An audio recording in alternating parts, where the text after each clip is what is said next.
What are the first signs that your partner is cheating? I look forward to your responses to this question. Write what you think. Enjoy watching. Story 1. He changes a lot of his habits. He's always putting on male cologne all the time. He is showering at different times. He goes to the gym just to get out of the house. He just leaves the house and doesn't bother telling you where he's going, even though he might be stopping past a store or something and can pick up something you might need. He always is wanting to look good all the time. He's very ugly, but he wears very expensive clothing to attempt to make himself look good. He will shave all of his chest hairs because he wears very tight-fitting clothing and he doesn't want his chest hairs to show through the tight spandex clothing, which it does. He needs a partner to shave all the hair off of his back because he can't reach them. He's always talking on the phone to someone else. He is always mentioning another woman's name all the time, but he will use third-person names, so he doesn't get your name mixed up with her name. Story 2. My ex would go through my devices while I was asleep, and constantly would accuse me of cheating on him, and would look for reasons to think I was cheating, even though he never found anything and I was never cheating. He would watch my location like a hawk. Turns out he had cheated on me, and I think the guilt was eating him alive, so he began looking for reasons to justify his bad decisions to make himself feel better. He also was on Tinder behind my back, LOL. Story 3. Suddenly picking up fights. Weird, distant, cold behavior. When you want to talk and address the problems, they be like, never mind, and stonewall you. Comparisons. Or like talking about that person to you more. My ex cheated on me with his college best friend, and he regarded more about how she would feel, or she would react or scold him about certain things. He never told me he used to go over to her place. I always got to know through his social media posts. She lived with her family and had her sister and infant nephew. Not posting you in his socials, not making you meet his friends, indicates he is hiding you like a foul smell. Doesn't try anymore. You will feel like you are the one making efforts, wanting to make him happy, and he just says a small thank you and takes it in. Story 4. For me, I started getting infections after we would have sex, which had never happened in the year we had been together. I went to the doctor to check it out and got STD tested just to be safe. I thought it was BV, even though I had been sexually monogamous with this person. The results initially came back as positive for trick, a common STD, and I informed him, at which point he came out that he had been sleeping with a girl behind my back. Funny thing is, the clinic called me a couple of days later to tell me it actually wasn't an STD and was BV after all. I like to think the universe was looking out for me. Story 5. Unless you have organic mental illness with some paranoid component, or are cheating yourself and projecting, the here fact that your gut is telling you to ask the question says that at a minimum is wise to be suspicious and maybe do some digging. A very good private investigator told me that. He was right. Your subconscious will catch subtleties your conscious mind won't. Yellow light. Good luck. Story 6. I know from watching other people at work who are cheating together on their partners that they don't follow each other on social media when there's no reason why they shouldn't be if they're in the same circles and supposedly just work friends. When they're together in person, they never touch each other, but they touch a lot of other people in friendly ways. Like they will hug other people or whatever in a friendly, familiar way, but not one another. It's like they're trying to throw everyone off. Also, they're always somehow together, even if they work in different areas. Parking near each other all the time or bringing any food or coffee are a couple more. Story 7. When they have friends that they don't want you to meet or be around very often if you have met. My ex had a group of friends in a neighboring town that she hung out with once a week. When I suggested I come along to meet them and hang out all together, she said she liked to keep her romantic relationships more private and separate from her normal friendships. I should have known how strange this was, but I was blinded by the fact that she was incredibly attractive and seemed over-the-top passionate about me. Turns out those friends were just one dude she had been seeing since before we even started dating. Story 8. Her answers were just off. With the last person, when looking back, I could almost pinpoint to the day 3 months prior when she started cheating. When we talked about our week or day and I asked a follow-up question because something didn't fit or I didn't understand, normal, non-cheating responses usually clarified the answer or situation, so they now agreed. But where she was covering for cheating, her responses were an explanation or excuse as to why they actually did fit. Does that make sense? Oh, that and about 2 weeks after ghosting me, there was an engagement announcement with her previous ex in the local paper. Story 9. Sudden changes in behavior.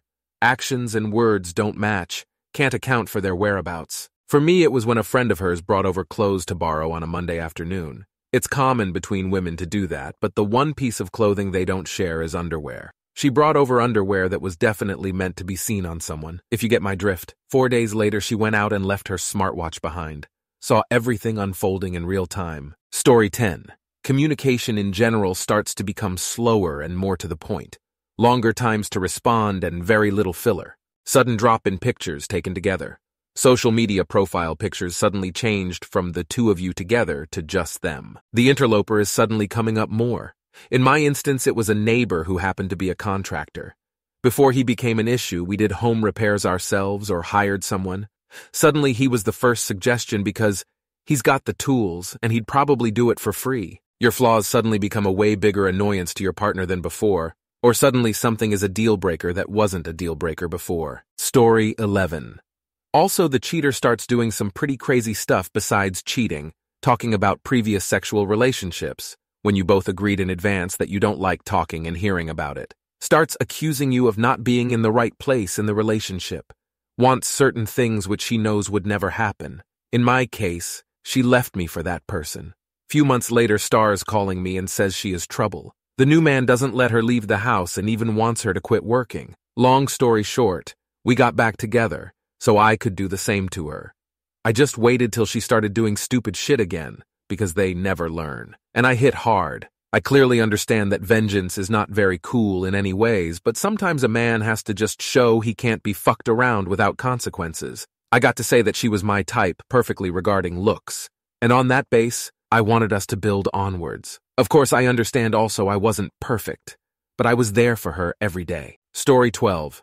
Sudden change in personality. We were both homebodies. All of a sudden, he was going out with friends I didn't know all the time. They were work friends and would grab beers after work. I offered to meet up after work. His shift ends at midnight, and he said it wouldn't be worth it because he's only there for an hour. 4 hours later comes home. Kept happening. I just knew something wasn't right. Story 13. My father, R.I.P., had some excellent qualities and some not so excellent ones too. One of his weaknesses was that he was a serial cheater.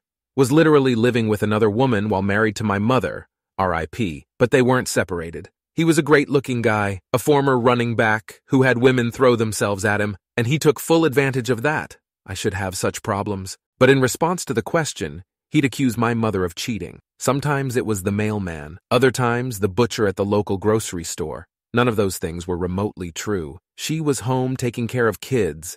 Me. I remember him screaming at her, accusing her of doing some kind of oral situation with the butcher. And even as a kid, I knew he was a cheater. And I know that his accusations were ludicrous. Story 14. The big one that I noticed was she literally could not stop talking about the guy. He was her new friend, but I got to the point where I would count in my head how long she'd go without mentioning him, and it reached a point where she couldn't go a whole 5 minutes. She was either straight up telling me about him, or every conversation we had ended up going back to something about him. I could say it's raining, and she'd say, yeah, it is. Guy I'm cheating with. It's so funny. I told him it was going to rain and he should bring an umbrella, and he didn't. Now look at this picture he sent me of him getting rained on. I could never say anything because if I did, I would be the paranoid, controlling dude who didn't want his girlfriend having friends or talking to other dudes, so I just said nothing. Story 15. Okay, now I get it. My SO accused me of cheating not that long ago, and I'm absolutely not, nor have I ever. But here's a great clue to why. This whole post. Let me explain.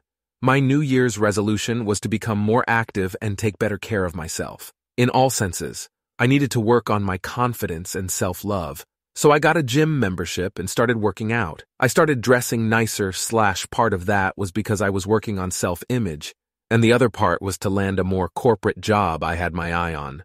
I started taking supplements and eating better. I started taking better care of myself and grooming. Did all of those things. However, I never changed my device habits or treated him badly or distant. Only the physical improvement aspects of what I'm seeing in this thread. When he accused me of cheating, it definitely caught me off guard, and I couldn't understand why he would even fathom that thought. But apparently he's been on Reddit. Story 16. I used to work at a place that was right next to a gym.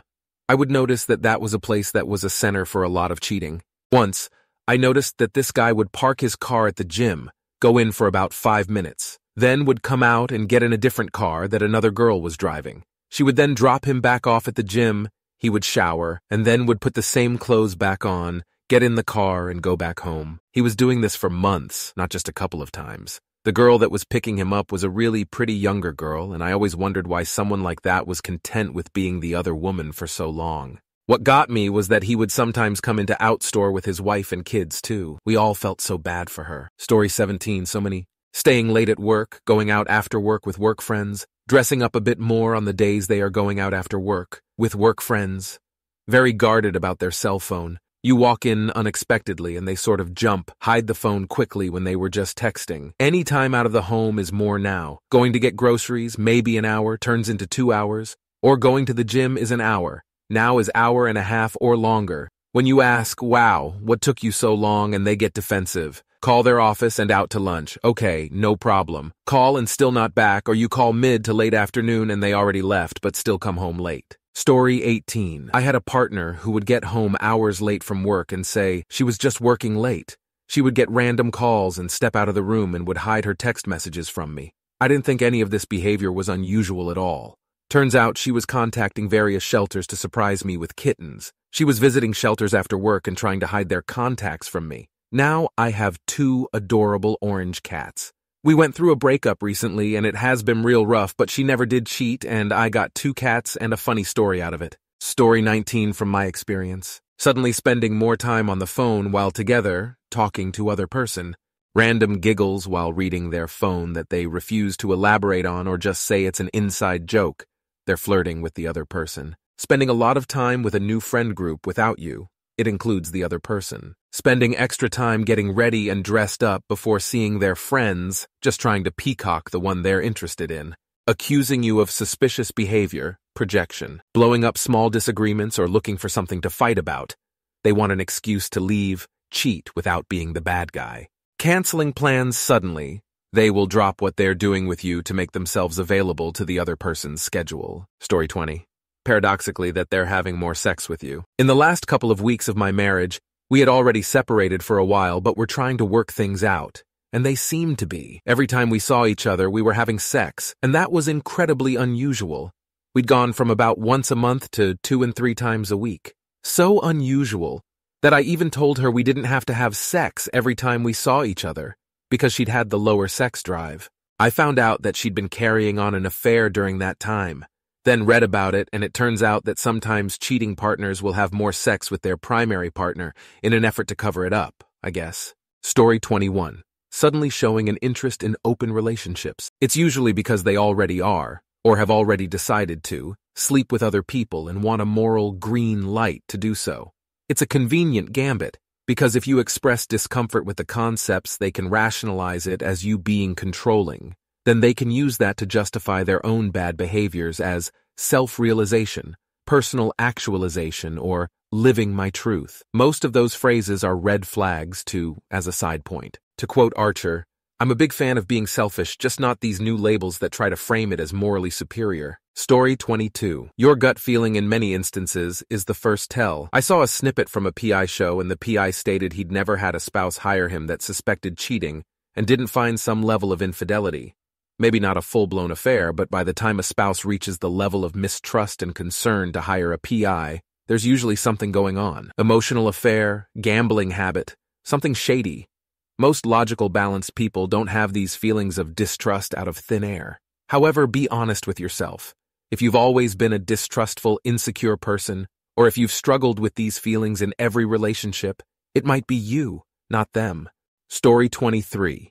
My ex used to go out all the time when I was at work. Then I'd come home and he'd ask me for permission to leave. I don't know why he did that. I never made him or even brought it up to him about asking up to me. I would just tell him, go ahead, do what you want. But I guess I said it wrong. Should have said, do who you want. After he passed away, all of the skanky, druggy bitches came out of the woods to harass me.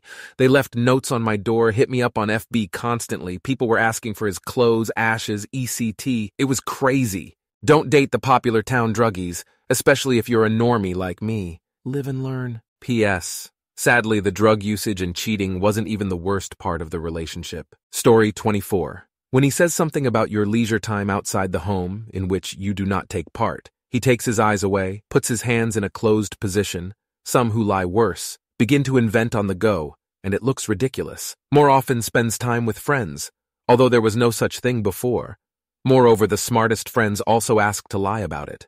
Of course, changes in sex shares less what is important to him mentally. Lack of warmth in the quality of kisses, hugs, and compliments. Not dinner or breakfast together. Lunch. There may even be accusations that everything is not satisfied. But the easiest way is to just check the phone bills and credit card, who most often called and what was spent while this did not appear in life. Story 25. I was so damn dumb I would have never caught on if I didn't actually find conversations on his laptop. Looking back, I see them, but I didn't while going through it. The biggest one now is his total disinterest in me and our life together. I thought it was exhaustion after being away working all week, or more. He laid on the couch and didn't want to do anything. And even for my 40th birthday trip in Mexico, he didn't want to take pictures, and in each one he looked almost mad to be there. His phone was the biggest way he communicated, and when he was home he blocked them so they wouldn't accidentally text him. I would have never ever found that they were blocked. He told me that after the fact. Thank you very much for watching. If you liked the video, like it. Be sure to write comments and share your stories.